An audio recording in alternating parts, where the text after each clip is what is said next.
Hello there, ladies and gentlemen, and welcome to another episode of CookieCast. Today on CookieCast, we've got a bumper football podcast. That's right, it's a bumper episode.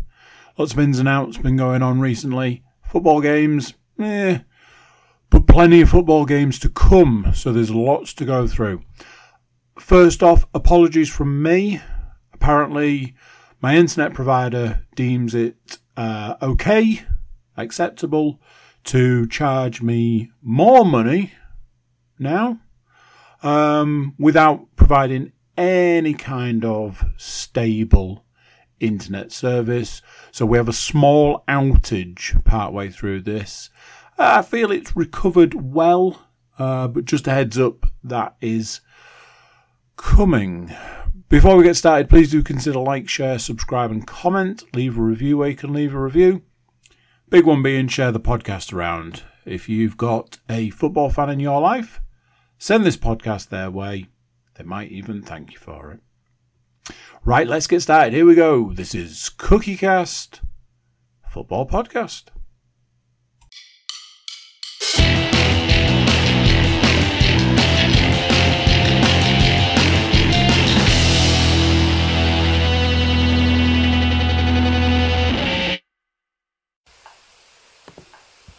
Recording in progress. Welcome on in, ladies and gentlemen, to the show that sometimes ends, but then I'll always start again the next week. Thank you, we're all here. As you can see, anyone that's joining us on YouTube, you can see four lovely, happy, smiling faces in front of you. I'm joined by Messrs. Cook, Moore and Woodmansey. How are we all this week, boys? All good? We like to hear it, As good as we all can be, of course, given that there's been no proper football to be watching. We've had to make do with that international nonsense that isn't a tournament. That's the other thing. I said this to someone the other day. I've found that I can only really watch England when it's an actual, when there's something at stake. And even the qualifiers don't really sort of do much for me anymore. It's mainly tournaments that I can sort of stomach at times now. But is that because you really enjoy seeing a penalty defeat, or? No, obviously being English, I have learned to accept that penalties are just the natural progression of life, yeah, we might win one, but we'll definitely lose the next one, so it's fine. So, speaking of England, of course, it brings us to the games that were played this week in the international break, and the first of those games was on Saturday, where England took on Brazil in what was the first permanent victory for their new boss, Dorival, who, for a second, I thought had played for the Borough back in the day, but turns out it's a different guy. Because in case you weren't aware, those Brazilians like to reuse names, such as we do. Anyway, I didn't actually see this game as I was out at the cinema and didn't get back till late, so I only caught the last sort of 10 or 15 minutes of the game. Did anyone see it in its entirety and can describe the goal? Not the entirety. I don't know. Like, reading the reports, it was like England were awful. I thought they were decent. I thought it was a pretty even game. I thought Brazil seemed decent. But England more than held their own. It's the usual kind of questionable decisions in team selection here and there. The goal. As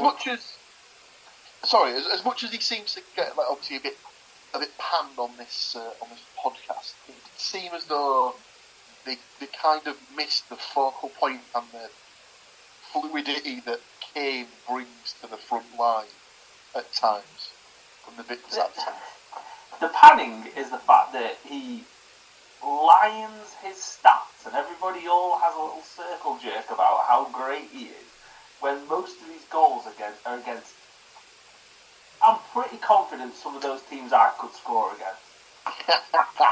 Definitely in my 20s, I reckon I could have got one. I think that's the thing. No one's doubting that he's not a good player. It's just the lining of the stats padding. Tune in next week, folks, for when we arrange the CookieCast podcast friendly against San Marino. What is it? Just us four versus the full 11. And I'm not casting aspersions on you, gents, but all I can do is refer to myself as I am 42 years old, and quite overweight. So that's not a bet I'm taking. Take me back to like my mid-20s when I was a bit more kind of. I've at least got a couple of years on you then. Obviously, the weight situation isn't much better for myself, so I'll just take the years and we'll leave it there. But yeah, I don't know.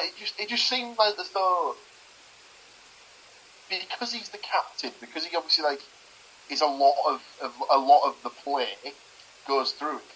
It just seemed as though they massively struggled when he wasn't there to sort of, I don't know, set the pace, set the tone. I don't know that they did. Isn't this like... I agree with what Matt was saying. Like, I don't think they played that badly. The game was very open. Packatash for a friendly should have been walked off because he is a dirty pig. A dirty bastard. He went down like people's Achilles with his studs at least 3 times and only got booked for the first one. Like, it was almost like he'd been booked for it the once, and then the ref was like, "Oh, you've done it again. Oh, well, this is your last warning." I'm sorry, what? And then they let him get away with it again. And Bruno Guimaraes was doing his usual shit as well. So I'll say, if nothing but consistent, he's a dirty little bastard. So chuck him in the pile. So yeah, It did feel a little bit like Brazil were missing like some of their flair players and had replaced them with the ones that were more adept in the dark arts, shall we say. It was very reminiscent of the '94 World Cup Brazil side that was very workmanlike, I would say. Going back to the focal point striker thing, is that just not a tale as old as time? Probably since we've started watching England, Lineker was always the head striker, so that meant strikers like whoever else was about at the time didn't get a chance because Lineker always played. And that was the kind of thing on Shearer when he first started. He was like, "Oh, he's not as good as Lineker," and then once he settled into the team, he then became the main striker. But then it's like, "Oh, Ian Wright's not good enough." Take your pick of all the other players. Robbie Fowler, who never got a run in the team because they don't play with each other week in, week out. So then it turns into every time they link up with England, they've got to form that fourth bond, and it only comes with that one striker. And that's why sometimes, and yes, I will die on the hill of him being a stat padder. In the games where we're going to win anyway, maybe he doesn't need to play just in case there is that instance where he gets injured before a major tournament, and then you've got to try and form that partnership with a Watkins or with a Tony or with someone else, instead of being like, "Oh crap, they need 10 games to settle in," which you haven't got. So I would make the exact same argument for the goalkeeper. So Yeah. Jordan Pickford played, spoiler alert, obviously flashing forward to the second game of the 2. Jordan Pickford played all 90 minutes of both of the friendlies. Fair enough, we know that he's probably going to start all of the games of the tournament. But if someone's chasing a 50-50 through with him and that absolutely goes in Stud's eye and they takes him out, I think the combined caps for the other goalkeepers in the squad probably 15 or something like that. So would you not use these friendlies as an opportunity to give the goalkeepers some minutes to see how comfortable they are on the ball and how they play and things like that? Now, in this situation, Southgate's been very, very clever because the next time that Pickford's back, if he dropped Pickford for a bit and then Pickford came back, all the defenders would turn around and lynch him because that guy does not shut up and everything is everybody else's fault.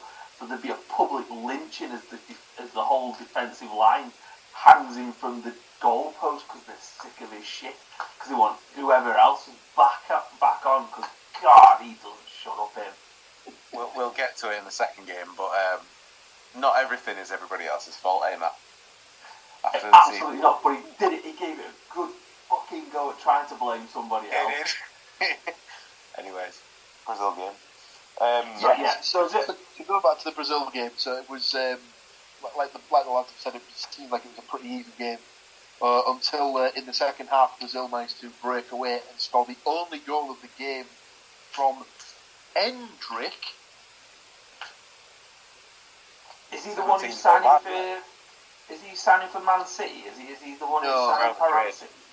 This is the latest super hub in Brazilian football that's agreed a deal with Real Madrid to join, I believe, in the summer. So no great surprise. I mean, I don't even know who he plays for in Brazil, to be honest with you. But he's supposed to be very, very highly rated. I honestly can't remember the goal, to be honest with you. Lewis gave the ball away on about halfway, and then turned like the Titanic to try and recover it. By that which time, Brazil had made their way through on goal, and it was squared neatly by, I think, the other substitute that came on to Endrick, who was coming from behind the ball, and he just slotted into an empty net. Yeah, it was nothing spectacular. Dare I suggest this might not be the last time we hear the phrase Lewis dunk with the error. England obviously went 1-0 down, then just couldn't really get forced their way back into the game, and it peaked out to a 1-0 Brazilian win. Podcast prediction wise, Andy had gone for a 2-0 England win. Sadly, no points there. I had gone for a 2-2 draw. Kane and Palmer to score for England. Neither played. Awesome. Martinelli and Vinicius Jr. for Brazil. I don't think Martinelli was even near the squad, so don't really know what's happened there. Matt had gone for a 1-1 draw. Watkins and Vinicius Jr. to score the goals. Watkins started, but obviously was unable to score. Vinicius Jr. I think played the full 90 minutes, or played a large chunk of the game. Stu had gone for a 2-0 Brazil win. Sadly, Martinelli or Jesus, I believe, didn't get on the pitch, so was never in danger of troubling the goal scorers there. So after the first game of the international window, 1 point for Mr. Woodmansey, no points for the rest of us, which takes us to the second game, which was England versus Belgium, to be played at Wembley yet again. This one started off quite hot. I think England were nervy. Would that be the right way to sort of explain the first 10 minutes? Well, it's perfectly summed up the 11th minute. I don't know what you could possibly be getting at, Stu.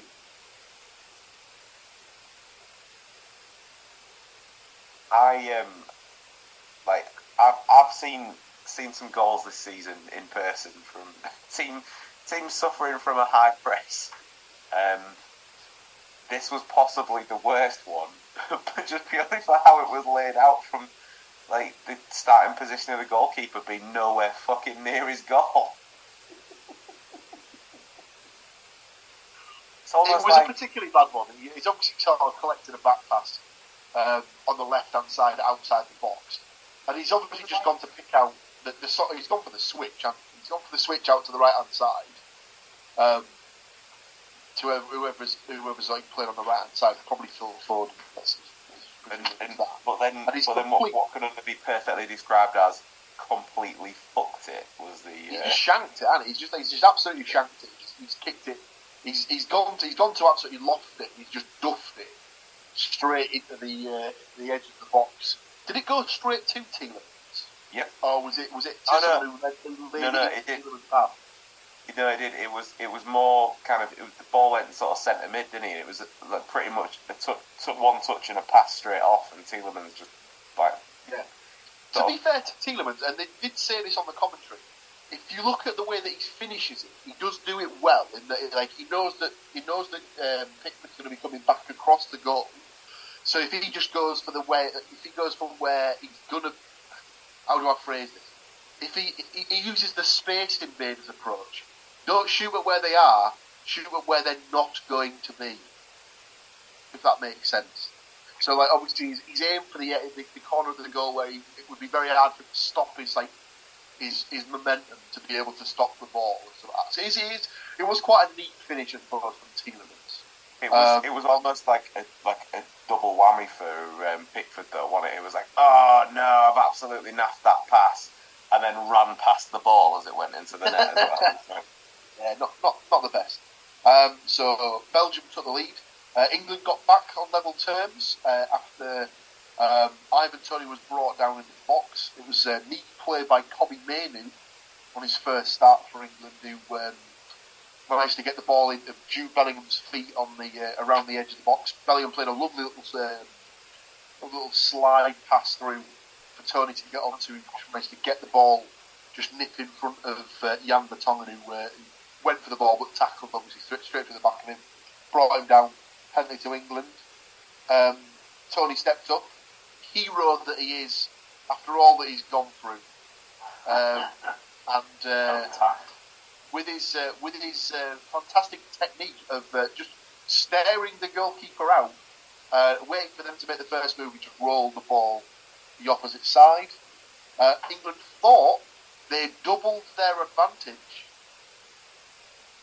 No. England thought they'd taken the lead, which would actually be the correct terminology to use, when a corner, I believe it was a corner from the left-hand side that had been knocked back out and then played over again for Jared Bowen to get on the end of to head in.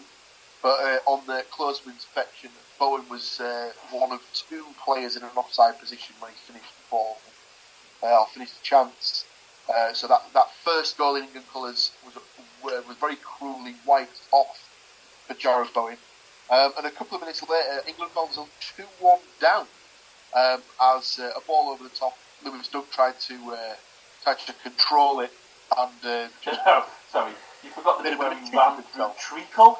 Apparently, Wembley's pitch was made of treacle tonight as he trudged his way and was caught by Romelu Lukaku, that well-known pacey striker. And then he almost tried to play a little breakdance manoeuvre on the ground as well, didn't he, to clear it? Completely naffed that as well. Let's just say that if Southgate's making his decisions for the tournament based on these two fixtures, I would be very surprised. I would say that Lewis Dunk could probably start planning his summer holidays, because I don't think he'll be going to Germany. Let's put it that way. Early doors Southgate, I'd have agreed with you. Now he'll just pick his favourites. Well, I imagine that the first choice pairing is obviously going to be Maguire and Stones. If he's fit, he'll take Mark Gay, because he seems to have picked him for a lot of the fixtures. He's just unfortunately he's injured at the minute. And I don't think Konsa played badly in the minutes that I saw him tonight. And Joe Gomez looked all right. So I imagine there's at least 3 or 4 players ahead of Dunk in the pecking order. And if worse comes to the worst, just play Calvin Phillips as a central defender. It's fine. No, we'll move on. So Lukaku, I would say that he picked the pocket of Lewis Dunk, but it was almost as if Dunk just got his wallet out and just threw it at Lukaku's fucking feet. He tripped up, fell over. Recording in progress. Apologies for that slight technical hiccup we had there. I believe we were discussing the the second Belgian goal, so obviously England had equalised through that Ivan Toney penalty. And as we were saying, the second came about due to almost the colossal faux pas from Lewis Dunk, trying to obviously play his way into the England squad for the Euros, and to say that he dilly-dallied on the ball and made a bit of a hash of it would be a bit of an understatement. From what I can remember seeing, I believe he's tried to control the ball, but then loses it, then tries to chase it back, gets outpaced by Lukaku, manages to get back in, but then falls over and basically plays the ball into Lukaku's path for him to sort of take it on, and then play what turns out to be a lovely crossing with the outside of his left boot for Tielemans to stoop to get the diving header to score the second. Have I described that sort of correctly? Yeah, nailed it. Yeah, tried to clear it, fell over himself. Not great for a man who's arguably trying to play his way into like a backup centre half position for the European Championships when you've got other players breathing down your neck. You could maybe give him the argument that the weather maybe didn't help him.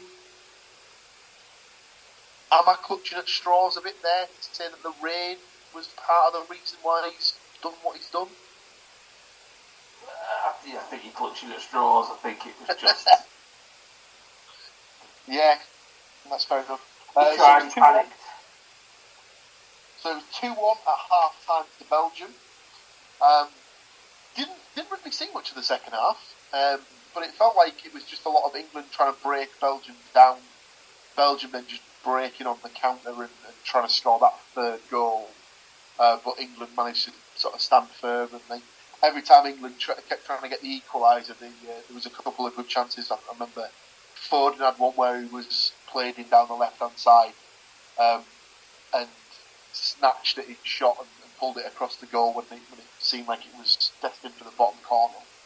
But they just kept plugging away, and they eventually did actually find the equaliser in the 95th minute when a ball was played into the box.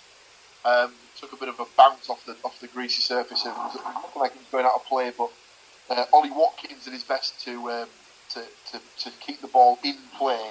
Managed to get it back to James Maddison, who played a little ball inside for Bellingham to come into and strike from around the penalty spot to make it 2-2 in the 95th minute. I don't know, all in all, probably obviously positive that they were able to keep going enough to get the equaliser. But another game where they've been sort of opened up with some fairly poor defending for the Belgian goals, and something that'll need to be addressed surely for the upcoming European Championships in the summer. What about you boys? Did you feel about the same, or? There seemed to be a bit more attacking impetus in this game. I think, like, you don't want to get too excited, but like that Mainu from Man United, yeah, he's got like Gaza vibes to him. It's weird, isn't it? Because obviously kind of like he plays as a defensive midfielder for Man United. I don't know if it was that because Rice was playing as sort of the anchor in the midfield. If he was maybe feeling that he was given more of a license to go forward, which is strange, because normally it's Rice that plays that role when he's playing for Arsenal, and there's normally someone else who'll sit in for Arsenal, and Rice is the guy who's almost like box to box and stuff like that. But obviously Mainu was very, very involved for the first England goal, for the penalty, and I felt that he slotted in very, very well. Didn't seem overawed to say that he's only young and it was his first England start. But I would say, yeah, he was definitely one of the more positive things to come out of the game, was that his performance in there didn't look overawed at all, and I would imagine that he certainly won't have done himself any harm in being considered for the tournament. But I'd be surprised if he's not in the list for at least. They've got some friendlies booked before the tournament, haven't they? You're on mute, by the way, Matt. Yeah, they've got like 3 or 4. I'd be amazed if he doesn't play at least 1 or 2 of the friends before the tournament starts, to see if he gets in the final squad. So yeah, so 2-2 was the final score. Like we said, the goals were Tony and Bellingham for England, Tielemans with both for Belgium. Andy had gone for a 2-0 England win with Kane and Palmer to score. Again, neither player got on the pitch, so no chance of any points there for Mr. Cook. I'd gone for a 2-1 Belgium win. So I had mixed feelings about that Bellingham 95th minute equaliser, as I also had Saka, Lukaku and Doku to score the goals. So I didn't have any points, but I was on for 2 points for a correct score until old Jude popped up in the 95th minute. Stuart had a 1-1 draw with Kane and Doku to score, so just bagged himself a point for the correct result. But Matt had gone for a 2-2, so 2 points there for the correct score, and also bagged himself a bonus point because he had Bellingham to score alongside Foden, Bakayoko and Doku. So bags himself 3 points just for that game alone. So sadly, 2 games, no points for me and Mr. Cook. Stu, 2 games, a point apiece in each game, but taking the win is Matt with his 3 points from that one game, but obviously 3 points for the week overall. So well done, Mr. Moore. All turned around in 1 minute. Yes, how the tide does change. Obviously, we've got week 35 fixtures to get to. But before we go on to talk about that, we covered in last week's podcast that Nottingham Forest had been given a points deduction for their breach of profit and sustainability rule. PSR, that's it. Profit and sustainability rule. Or regulations. Or FFP or FFP or whatever buzz 3 letters they're going to call it this week. Like that. They've since come out and said that they intend to appeal against the deduction, I believe.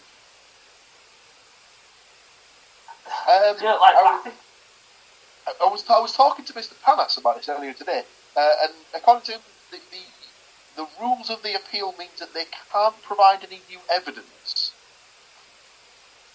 They just have to go off what they've already supplied. Right. So I don't understand why they've done this.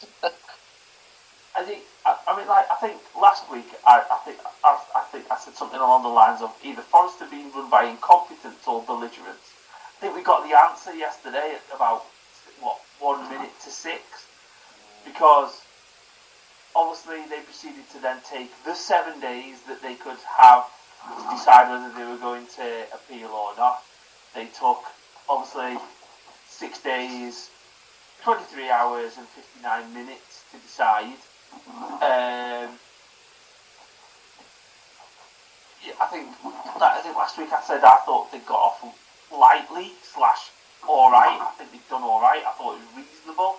You kind of got to acknowledge the fact that whether you think the rules are right or wrong, or whether you think they're biased towards the higher earning clubs in the league, they're the rules, and you kind of got to stick to them.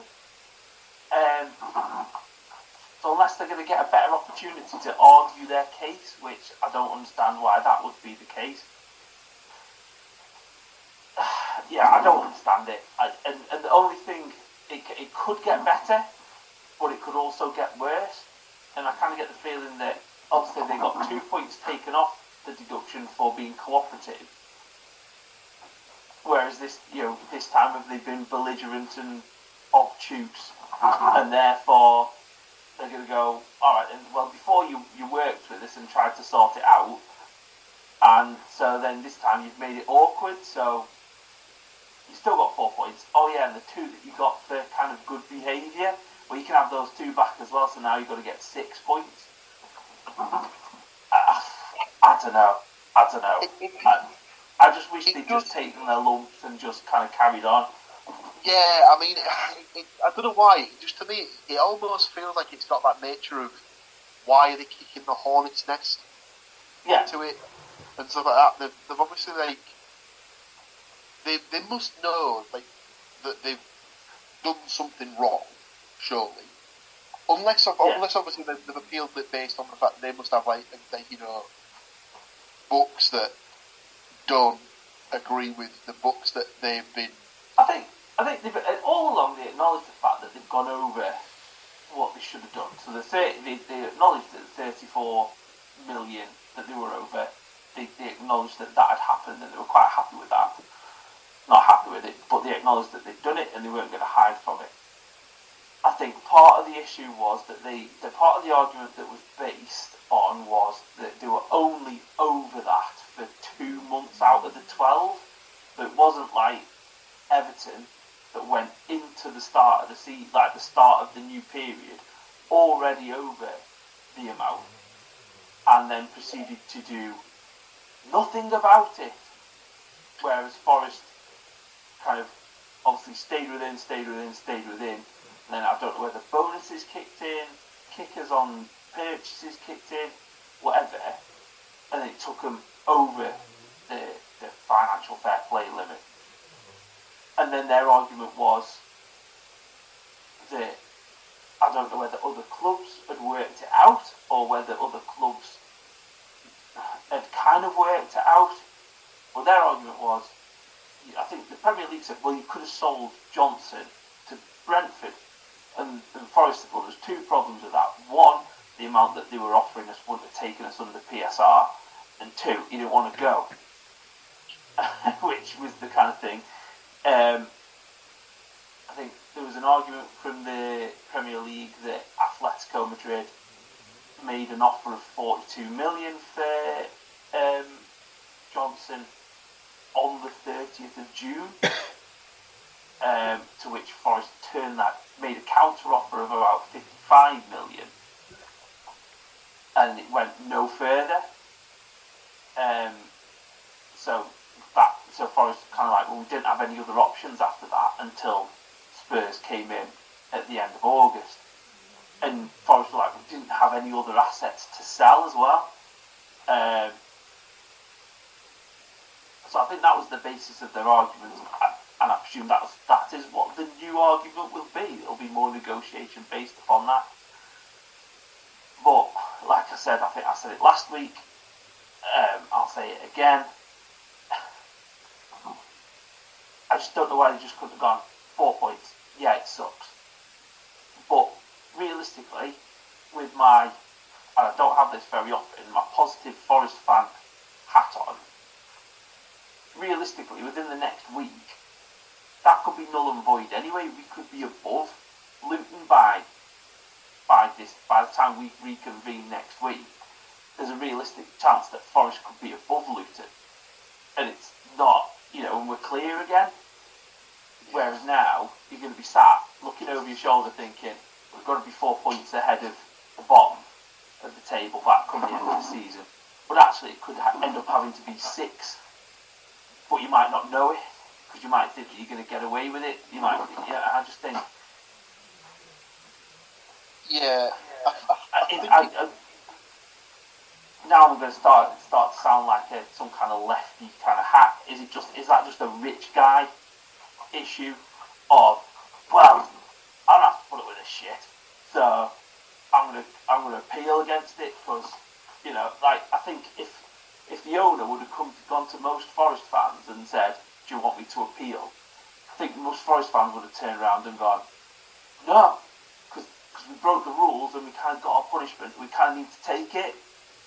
Whereas he's gone, I'm not asking anybody, I'm pissed off with it. I think he would have handed in the appeal the day that we got last Monday, a week ago. I think he would have handed in the appeal as soon as they went, here's your punishment. He would have gone, lovely, thanks, here's my appeal back. But he had to be talked down for a week and then still did it anyway. It's kind of, I don't want to kind of cast aspersions on the guy, which kind of got Donald Trump vibes to it, of like, well, I'm going to do it anyway. kind of thing, as opposed to, yeah, but nobody else wants you to do it because, you know, we've got one of the best lawyers in the country when it comes to sports and sports contracts and stuff like that, and he's managed to get it to 4 points, and you're still going to keep on going with it. You know, and you see the way that he stomps around the football ground, treating it the way he does, and you kind of think, as custodian, you're not, you know, the football club will be here when you're gone, but at the moment you're doing a really good job of trying to run it into the ground, and kind of, I don't think, maybe I've got it wrong, but maybe I don't pay that much attention to it. I never thought that Forest were a hated club in the country, and I'm kind of now starting to get the feeling that they're a hated club kind of thing. You know, they think that we're Forest fans and the club are arrogant and stuck up and kind of think we deserve more than what we are because we won a couple of European Cups 40, 50 years ago. Yeah, I don't know if it's quite gone that sort of far yet.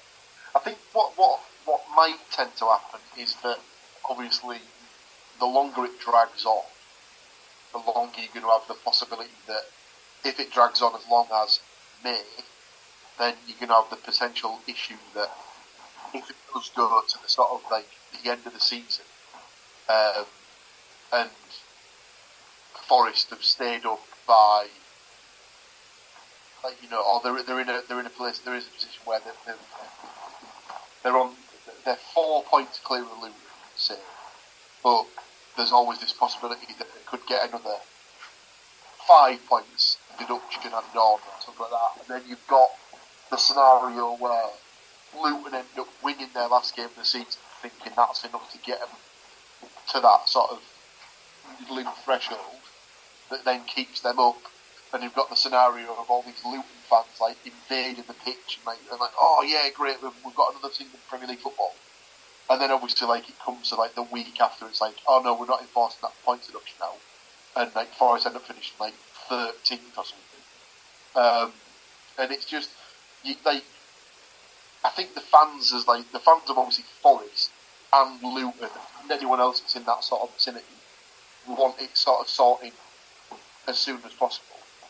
But obviously, I think the neutrals just want it, like, there's people out there who just watch the Premier League, like people in, like, you know, countries around like Singapore or whatever, they don't really have a dog in the fight, but they like to watch the Premier League for sort of like both ends of the table and stuff like that. Yeah.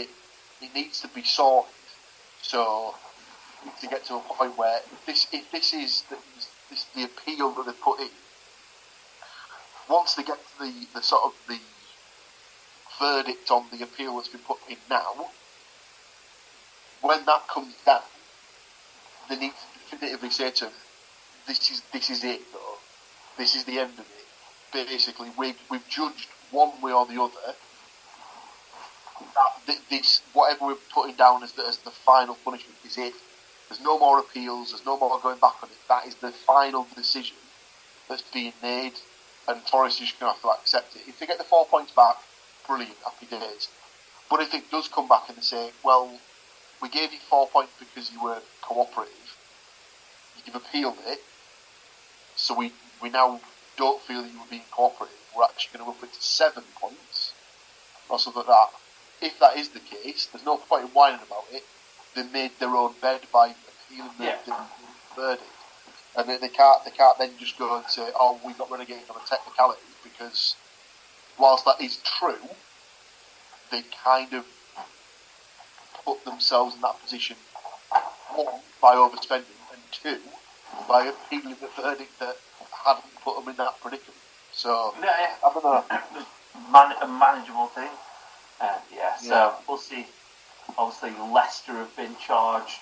That one's a strange one. That one, because obviously they've been charged. Is it that they've been charged by the Football League? Both. Or they've now been charged by the Premier League as well? No, they got charged by the Premier League, I think. But then, as part of the Premier League, couldn't put any sanctions on them because they're not in the Premier League currently. So then the EFL waded in and put them under a transfer embargo that I always want to call them bongo. Even though there are no transfer windows between now and when they potentially will be back in the Premier League. It's great. 91 other clubs are also under a transfer embargo at the moment. Yeah. So. But it's funny, that, isn't it? Yeah. It's a strange one, and obviously that one will play out more come the end of the season. And it's now gone from the point where Leicester seemed as if they were unrivaled challengers, like without challenge, to go up from the Championship, and they've since been reined in by both Leeds and Ipswich.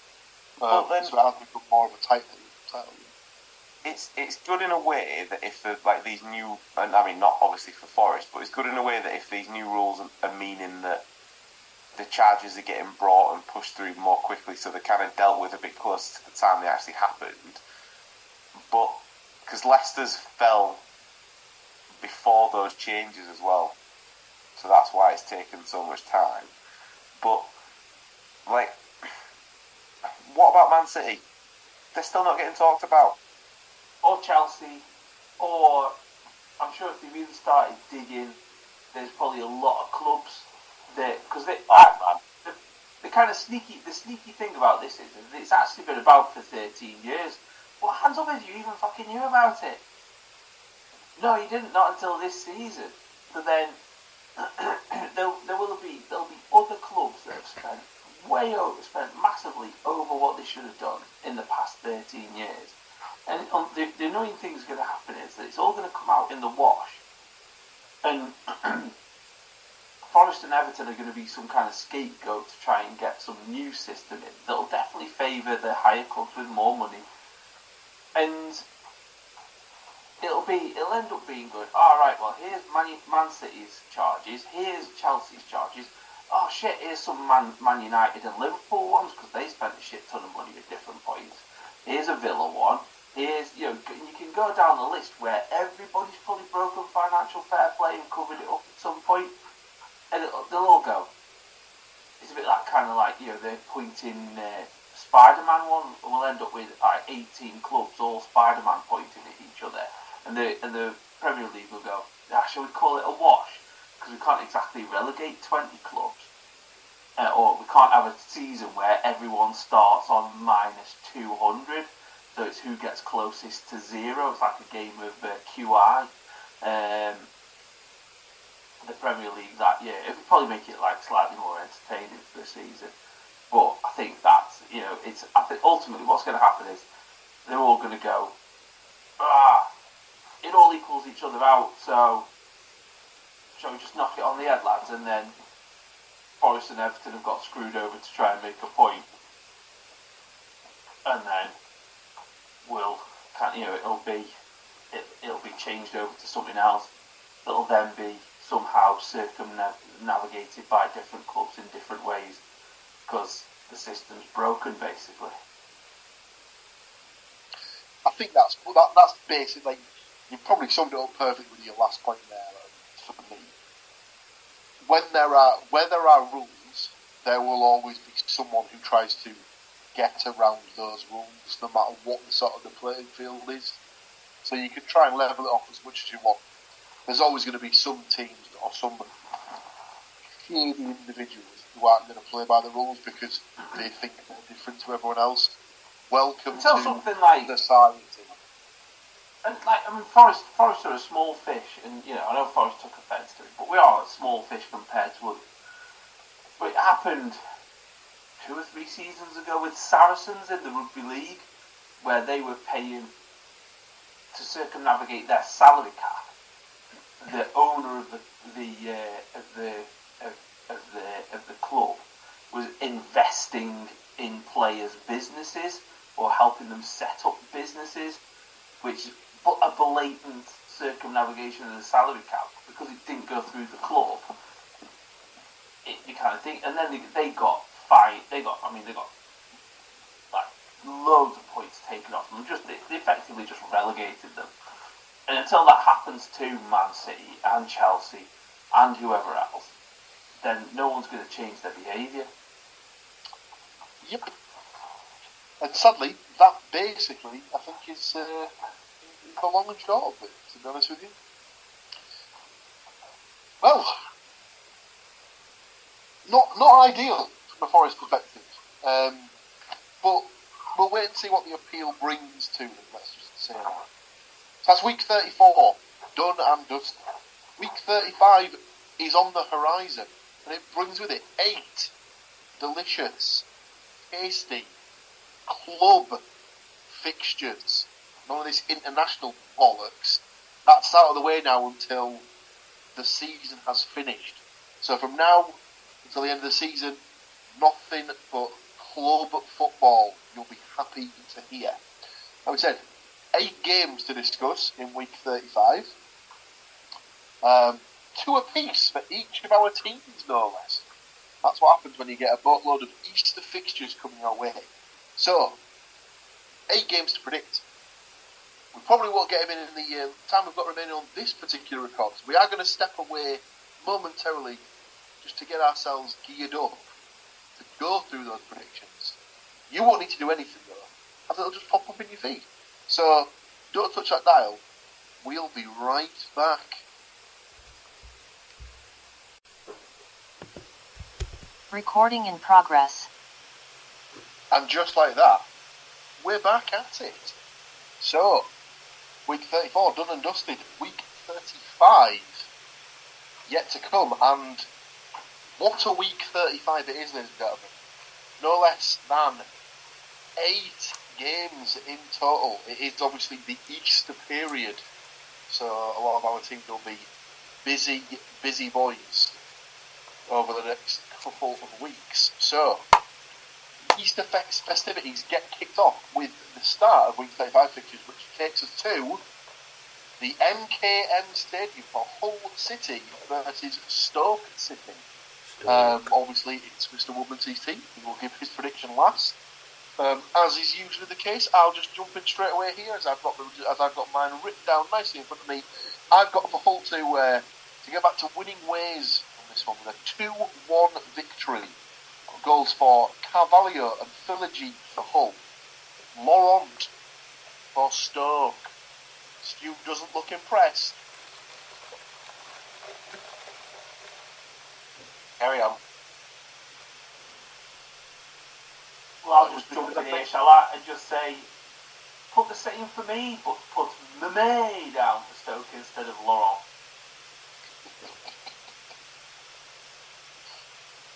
So, just to clarify, that's 2 predictions so far. 2-1 Hull City wins. You want, what was his name?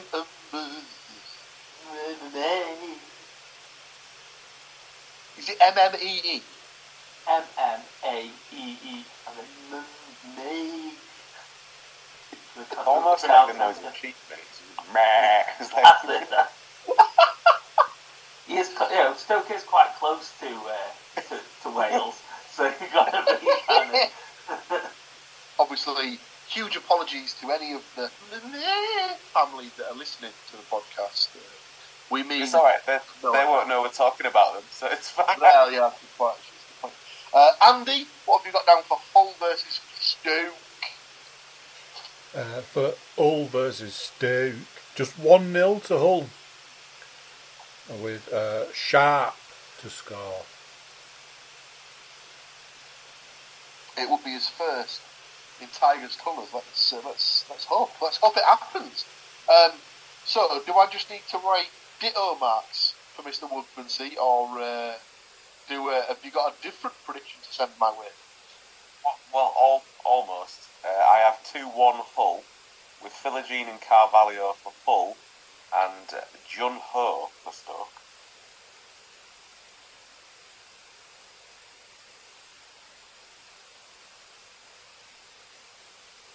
Jun Ho. He's the guy who scored against Borough, I think.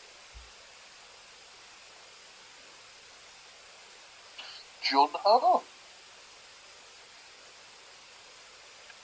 Like I said, so only a couple of letters away from being absolutely a Borough legend.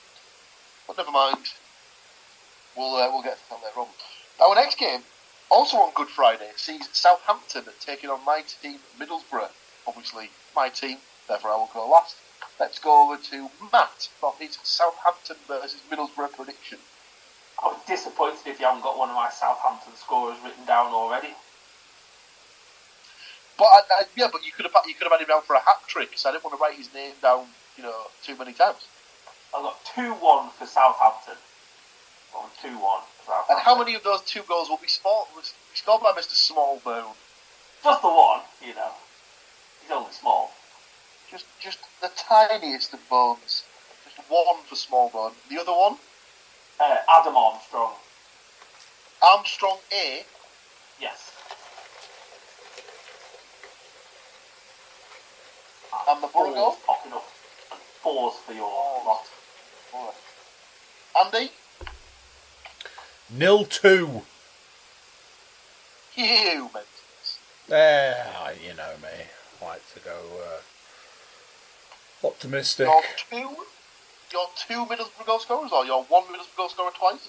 Fours and Greenwood.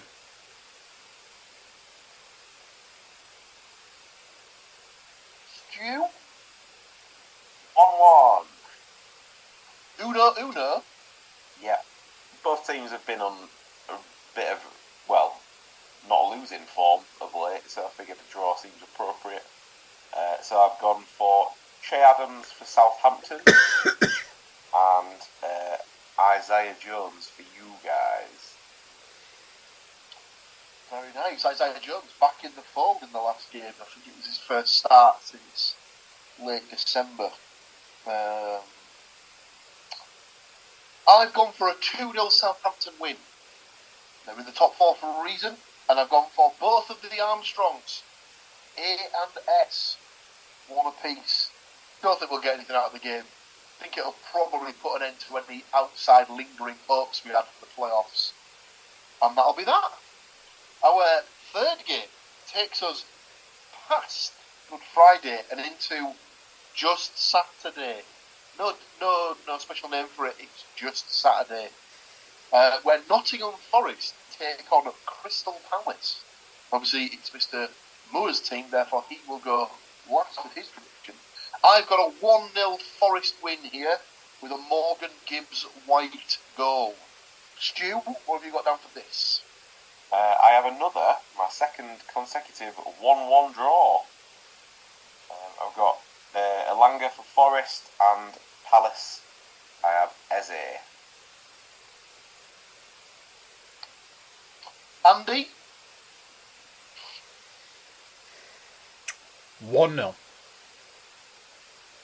And I presume you've already written down about my condition. It is. I believe it's been confirmed medically that he's got wood. I do indeed have wood. Go on, Matt. Tell us how you think it'll go for you boys. I've gone for a 2-1 Forest win. Oh no. I'm hoping that they've come back from the international break. There's been most of the players have been back at Forest, minus the goalkeeper who's playing against England tonight, or played against England tonight. And I'm hoping that just like everything that's happened kind of rejuvenated the club, and like obviously hopefully the fans, I think from the games that I've watched and listened to, the fans they've gone back to the bad old days of sitting there and expecting everything, as opposed to realising that we're not quite as good as what we are and we need to get behind them. But hopefully all the nonsense with the points deduction will have kind of rejuvenated the fans, and the City ground is that kind of cauldron that it was last year. But hopefully that's happened, and I've gone for Wood and Gibbs White to score for Forest, and Eze for Palace, so 2-1.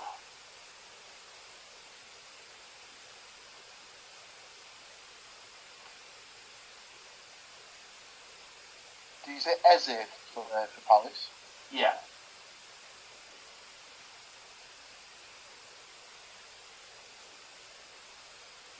Lovely jubbly.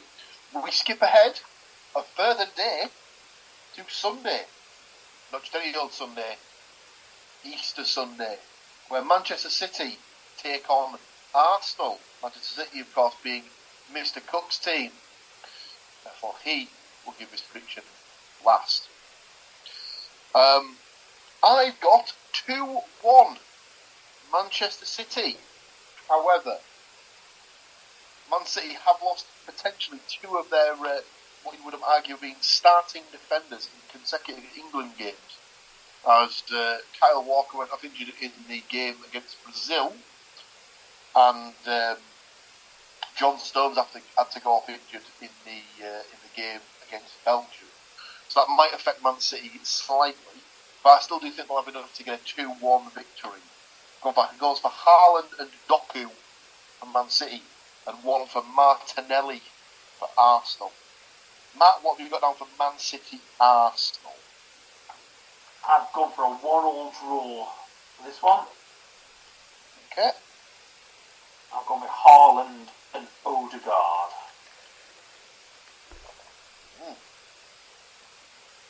Very Norwegian flavour to it, that year. Stu? So, we've passed that magical time of year where Newcastle can't win a trophy, and we're about to hit that second magical time of the year where Arsenal just go to shit. So, Man City have a way of just grinding out a result in the games that they need to. So, I've gone for a dirty 1-0 against the Arsenal, as opposed to the old famous saying. And cometh the man, cometh the hour. King Ginger himself, stick me down for De Bruyne. Indeed, me for the win. Go on then, Andy. How do you see your boys getting on? I thought you'd snaffled my prediction because I also had a 2-1 Man City win. Haaland and Alvarez for Man City, and Saka for Arsenal. Sorry, I meant up the.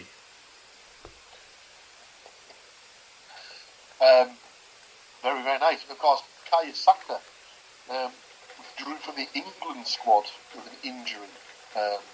Whether he was actually injured or if he was just told that he had an injury by the Arsenal, who could possibly say? Well, he's got a more important game coming up on Sunday than either of the 2 friendlies. So. I mean, it's not really up for debate, is it? That is absolutely the case. We move. No. Go on. Oh, I never get the March friendlies. It's pointless. Very, very pointless. We move from Easter Sunday to Easter Monday. I always figured that they sort of missed a bit of a trick here, because obviously you had Good Friday, and surely should it not just be like Better Sunday, and then like the Best Monday or something like that? Because like Good Friday, and then all the sort of decent sort of connotations just get thrown into the mix, and they're all gone. It's Holy Sunday, and obviously that's meant to be better than good, but depends on your leanings in life. It's on the story. You'd have thought Friday would have been holier, but that's an entirely different conversation. Well, quite. And our first fixture on Easter Monday sees my boys at Middlesbrough taking on Sheffield Wednesday. Now there is a possibility I may be in attendance at this fixture. So if that is the case, I'll be able to give you a full rundown of the game in its entirety when we come to discuss it next week. Obviously, it is my team, therefore I will give the prediction last. So let's go to Stu for his prediction first on Middlesbrough versus Sheffield Wednesday. 2-0 Borough. Wednesday are woeful this season. Considering that they did beat us by cheating at their place as well. But I'll go with Latte Laugh and Force. And yes, I did say that name. Please don't go into the fetal position in shock. Strange things have happened on this podcast. Matt? I've gone for a 2-1 Borough win. Kind of remedy the Good Friday situation. Goal scorers? Latte Laugh and Aziz. Yeah. And football, because once again, it's just funny to say. Who doesn't love a bit of an Ugbo? Andy? As you may be in attendance, they're going to give you a goal, so 1-0. I like it. And who might score that one goal? Apparently I'm not the only person to think that coffee's going to be on the menu, so latte la. Frothy, hot, milk-laden beverages for everybody. Except for me, as I've gone for a 2-0 Borough win, but I've got goals by McGree and Azaz. No latte involved. We move to the second game of Easter Sunday, and definitely the more important of the two fixtures being played on Easter Sunday, as this one's live on Sky Television and sees Leeds United playing Hull City. Stuart immediately wagging his finger. He doesn't like this. Oh, because you said it was on Sunday and it's Monday. Bloody, you know what I meant. It was the Moses lack. Basically, I was hoping that Andy would just edit that in post. I do apologise. Easter Monday, the second, and definitely the most important of the two fixtures from Easter Monday. Leeds United taking on Hull City in a battle of the teams in the top 8, I think. I thought we were clinging on to 7th still. Oh, I don't know. Well, yeah. Obviously, it's Mr. Woodmansey's prediction of the team, so he will predict last. I'm assuming not in attendance for this one. No, it's at Bell End Road. There was the thought of possibly attempting it at one point, and then they moved it to an 8 o'clock kick-off, which then is annoying because everybody's back at work the next day or whatever, unless you're on half-term holiday.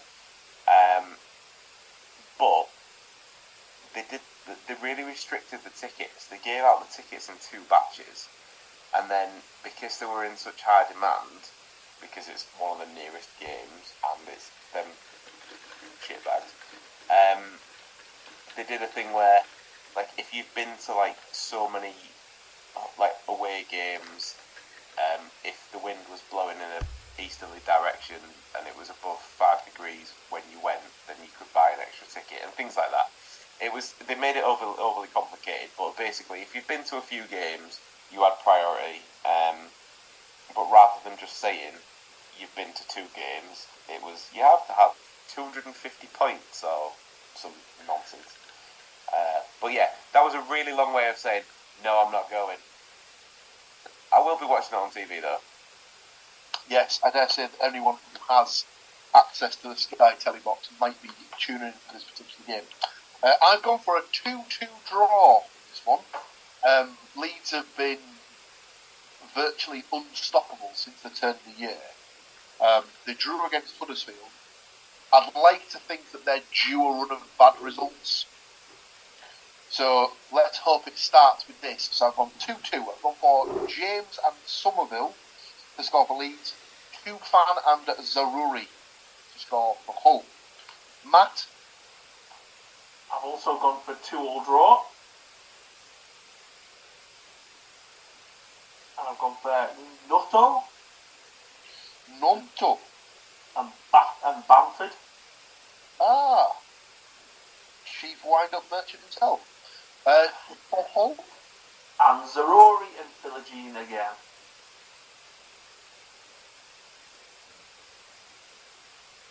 Love the fact that Matt's just picked the Holy Grail duo for Leeds.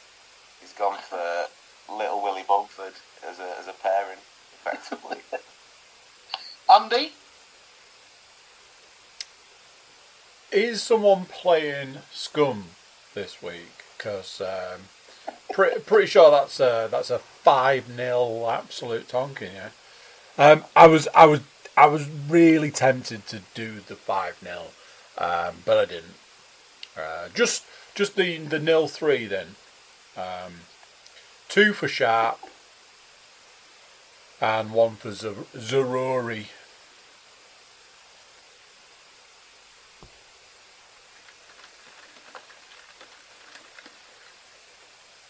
course, be Old Boy Rule, as Billy Sharp did have a spell at these, so that would very much be in effect. Go on then, Stu. How do you? Well, I would ask, how do you want it to pan out? But I know that. How do you see it play out? I will lose. We'll lose. I've got us down for a 1-0 defeat with the constantly named Crescenzio Somerville to score the goal.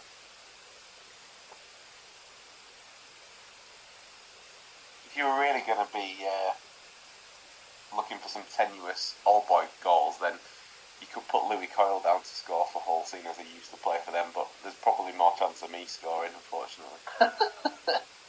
Right. You heard it here first. Lump on, Coyle, 1-0 Hull. Be fine if he does. I'd be more than happy to be wrong.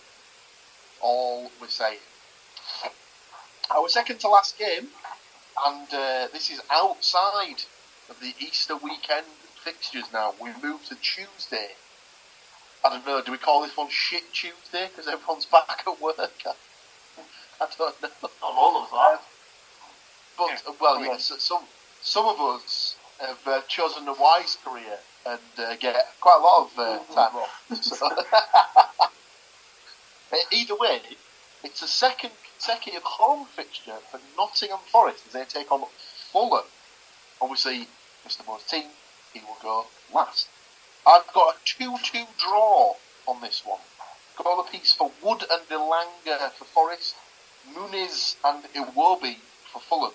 Obviously, for fans of the podcast from last season, Muniz, a name that was eligible for the entire season, but you heard very little of from a Middlesbrough perspective. And yet, he's gone back to where Fulham and has turned into an absolute fucking goal machine, apparently. So, work that one out. Stu? Unfortunately, Matt, I've got Forest 1, Fulham 2. Fulham seem to turn up a little bit of late, so I'm just, I'm not. I feel a bit dirty for that one, but I'm not happy. I have gone for Wood, Forest, and I've got Iwobi and Pereira for Fulham. Who was your second one? Pereira. Oh, Pereira. Sorry, I thought you said Herrera. Andy? I also don't feel amazing about the prediction I'm about to give because I've gone with a 1-1 draw. I've still got Wood. I've got Iwobi.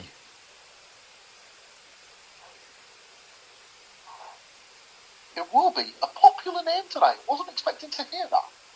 Matt, how do you see it going for you boys? Over the two fixtures that we predicted, I thought one will be a Forest win and one will be a Forest draw. So obviously my previous one was a Forest win. I'm going with the draw of this one, but I won't be surprised if it was the opposite way around. So I've gone for a 2-2 Forest draw. Forest and Fulham draw. Callum Hudson, a Doy and a Langer.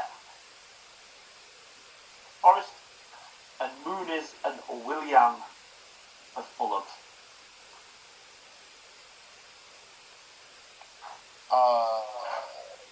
Sorry, what were you thinking Fulham goal for? Muniz? And Willian. Will-I-am.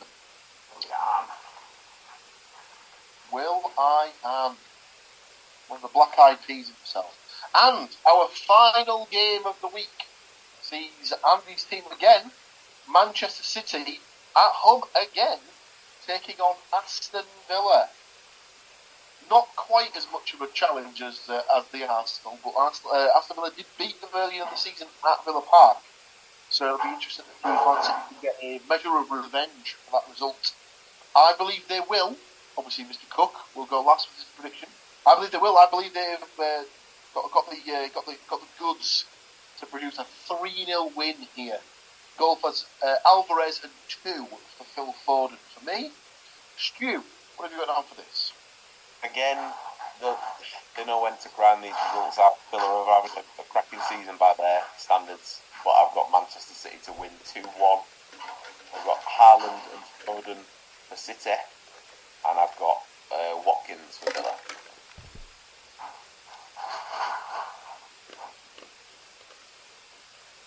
Matt? I've gone for a 2-1 Man City win.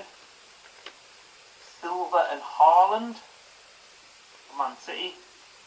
Yeah. And Watkins for Villa. And closing us out for the week, Mr. Cook giving us the details on his boys once more. How do you see it going? 2-0. And as I get into that groove of predicting the same people to score, Haaland and Alvarez 1 apiece. Very, very nice indeed. There you have it, ladies and gentlemen. That brings us to the end of a bumper edition, needless to say. We brought down the England games to start with, and then we went back to the actual football that everyone enjoys watching and discussing. As we said in last week's podcast, international breaks tend to be a little bit dull. Well, that's just my personal opinion. I don't know how you guys feel, but I always feel it sort of almost feels like a bit of a football holiday from my perspective. But preparing you for the end of the season where you get to like a Tuesday and there's no football on to watch, and by Thursday you're like, oh, there's a game. Oh no, there's no real game though.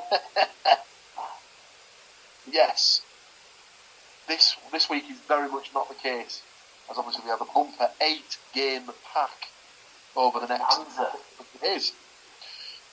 Thank you as always to these 3 wonderful gentlemen for joining me to go through the details of their teams and bringing you the ups and downs, the ins and outs.